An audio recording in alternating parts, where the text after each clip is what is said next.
হরে কৃষ্ণ, রাধে রাধে। শুধু কৃষ্ণ ভক্ত, গৌর ভক্ত, হরিভক্ত, আমার মা সকল, বাবা সকল, আপনাদের প্রত্যেকের চরণে সশ্রদ্ধ প্রণাম জানিয়ে শুরু করছি আজকের ভিডিও।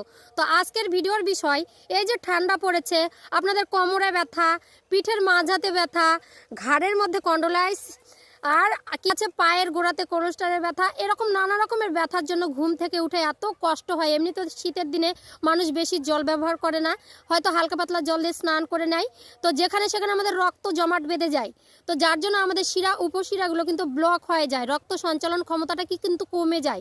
তো নানা রকমের ব্যথার জন্য আমি অনেকেরই দেখেছি, হয়তো গোড়াগুলো ফুলে যায়, পায়ের হেঁটু ফুলে যায়, খুব ব্যথা অনুভব হয়, ঘাড়ে কোমরে, মহিলাদের কোমরে প্রচণ্ড ব্যথা এই শীতের মধ্যে আরও বেশি হয়, বা পিরিয়ডের আগে আগে ব্যথা হয়।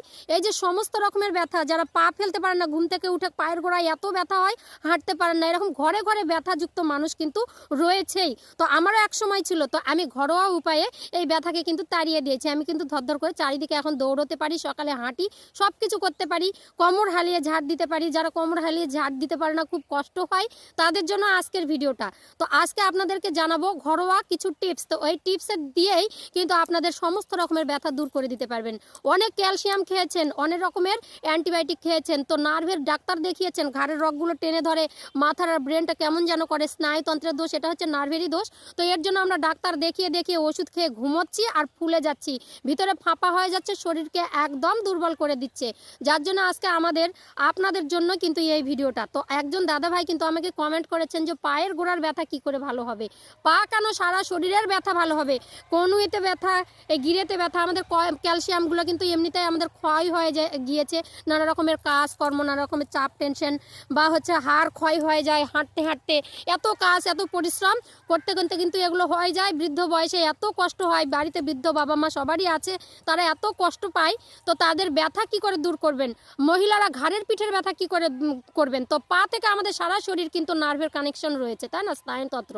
তো সেগুলোর কিছু কিছু নার্ভগুলো, চিকন চিকন নার্ভগুলো কিন্তু আমাদের ব্লক হয়ে যায়, রক্তগুলো জমাট বেঁধে যায়, তখন কিন্তু ব্যথা হয়। বা ক্যালসিয়াম কমে গেলে হাড়ের এখানে ক্ষয়প্রাপ্তি হয়, তখন কিন্তু আমাদের কি হয়, ব্যথার সৃষ্টি হয়।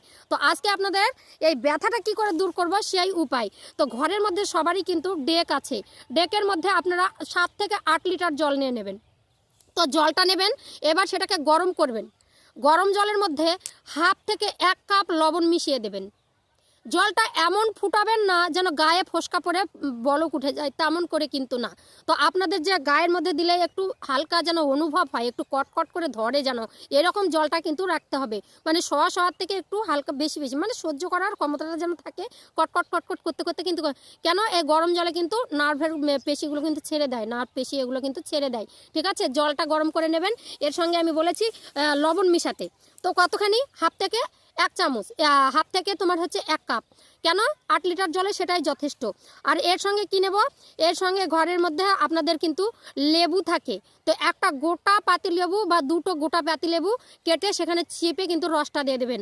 আর কর্পূর দেবেন, যে কর্পূরগুলো আমাদের ওষুধের কাজে, ভোজ্য কাজে লাগে, সেই কর্পূরটা আপনারা কিনে নেবেন। হ্যাঁ, ভীমসেন কর্পূর হলে আরও ভালো, বাজারে ভীমসেন কর্পূর পাওয়া যাচ্ছে না, তো যেগুলো মনে করেন যে আপনারা দশকর্মার ভাণ্ডারে পেয়ে যাবেন, তো সেই কর্পূরগুলো আপনারা নিয়ে এসে পিষে নেবেন, নিয়ে সেখানে কিন্তু 1.5 থেকে 2 চামচ কর্পূর সেখানে কিন্তু ফেলে দেবেন।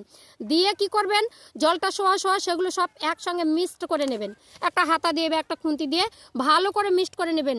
যারা বৃদ্ধ ঘরের মধ্যে আছে, বা আপনারা যারা মহিলারা হয়তো হাঁটতে পারছেন না, সকালবেলা পা ফেলতে পারেন না, রাত্রে ঘুমালে ঝনঝন কনকন করে, দেখবেন এক কাতে শুয়ে থাকলে, মেয়েরা তো বেশি এক কাতে থাকে, ঘন ঘন ঝনঝন করে ওঠে, কনকনায়, শিরদাঁড়া পিঠদাঁড়া উয়া করেন, তাহলে কি করবেন, আপনারা স্নানের সময় ব্যবহার করবেন। ঠিক আছে, ওই আগে আপনারা সাবান টাবান মেখে নিলেন, ঠান্ডা উষ্ণ জল দিয়ে স্নান করে নিলেন, পরে যেগুলো ব্যথা সেগুলোতে কিন্তু চানের সময় এই যে আপনারা যে গুলেছেন জলটা, সেগুলো কিন্তু মিশ্রিত জলটা আপনাদের ব্যবহার করতে হবে, যেখানে যেখানে ব্যথা আছে সেগুলোতে একটু ঢেলে ঢেলে দিতে হবে। ঠিক আছে, তো মহিলারা বা পুরুষেরা পিঠের, ঘাড়ের, কোমরের ব্যথার জন্য স্নানের সময় ব্যবহার করবে। আর যাদের হাতের কবজিতে ব্যথা আছে, পায়ের গোড়ালিতে ব্যথা আছে, তারা কি করবেন, তারা কিন্তু করবেন শোবার সময় আপনারা একটা প্লাস্টিকের, যেখানে 10 থেকে 15 লিটার জল ধরবে সেরকম একটা প্লাস্টিকের বালতি বা প্লাস্টিকের গামলা নিয়ে নেবেন। আর গামলা নিয়ে সেখানে কিন্তু গরম জলটা নিয়ে নেবেন, 8 লিটার গরম জল, সেখানে 1 থেকে 1.5টা হচ্ছে পাতিলেবুর রস চেপে দেবেন, আর 1 থেকে 1.5 কাপ লবণ মিশিয়ে দেবেন। দিয়ে কিন্তু এই ভীমসেন কর্পূর 1.5 থেকে 2 চামচ দিয়ে সেগুলোকে ঘেঁটে বিছানায় শোবেন যখন, পাটা ঝুলিয়ে ওই গামলার মধ্যে ডুবিয়ে দেবেন। পা যতদূর পর্যন্ত ডুবা থাকবে পায়ের মানে কি বলবো, পায়ের পাতা থেকে শরীরের যত নার্ভ ঝরঝরে ছেড়ে দেবে। আপনারা যদি মনে করেন চান করার সময় এই যে ব্যথাগুলোর জায়গায় দেব না, পায়ে দিলে কি হবে, পায়ের সঙ্গে চোখের ব্রেনের কানেকশন, সমস্ত দেহের মধ্যে আমাদের স্নায়ুতন্ত্র মানে আমাদের নার্ভের কানেকশন রয়েছে।